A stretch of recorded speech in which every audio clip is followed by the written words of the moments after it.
ಏನು ಆರ್ಡರ್ ಮಾಡ್ತಾ ಇದೆ ಅಲ್ವಾ? ಕೂತ್ಕೋ ಕೂತ್ಕೋ. ചേട്ടാ 2 ബീഫ് റോസ്റ്റും 3 പുട്ടും. എനിക്കൊരു പുട്ടും പാടും.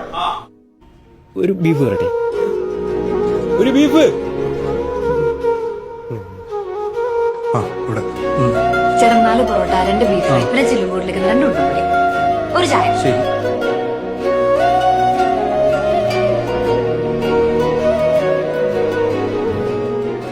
ഇന്ന് രാത്രി 2 വീട്ടിലെ ഡിന്നർ. അലീനയും മോളും വന്നിട്ടില്ല. സുജിത്തെ ഹോസ്റ്റലിൽ വിളിച്ച് ഭക്ഷണം വേണ്ടെന്ന് പറഞ്ഞേക്ക്. ഇവിടെ തന്നെ പറയണ്ടല്ലോ.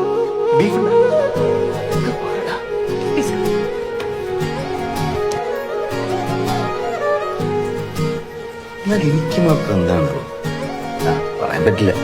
എനിക്കുള്ള പെൺകുട്ടി ഇപ്പൊ എവിടെയെങ്കിലും ബീഫും പൊറോട്ടയും കഴിക്കുന്നുണ്ടാവും. ഉറപ്പായിട്ടും ഫോണിൽ ചൊല്ലിക്കൊണ്ടിരിക്കും. പൊറോട്ടയും ബീഫും ഇഷ്ടമാണ്.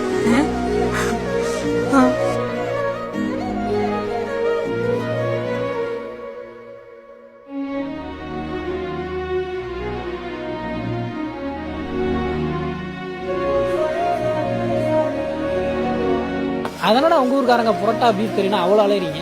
അലയും ഈ പൊറോട്ടയും ബീഫ് റോസ്റ്റും എന്ന് പറഞ്ഞാൽ ഞങ്ങൾ മലയാളികൾക്ക് അത് വെറും ഒരു ഭക്ഷണമല്ല, ഒരു വികാരമാണ്. ബീഫ് മൊയിലിറച്ചി എടുത്തില്ലേ? ഒരു പ്ലേറ്റ് ഉണ്ടായുള്ളൂ. അത് ആ പിള്ളേരെടുത്തു. അവരാദ്യം മൊയിലിറച്ചി ഓർഡർ ചെയ്തെന്ന്.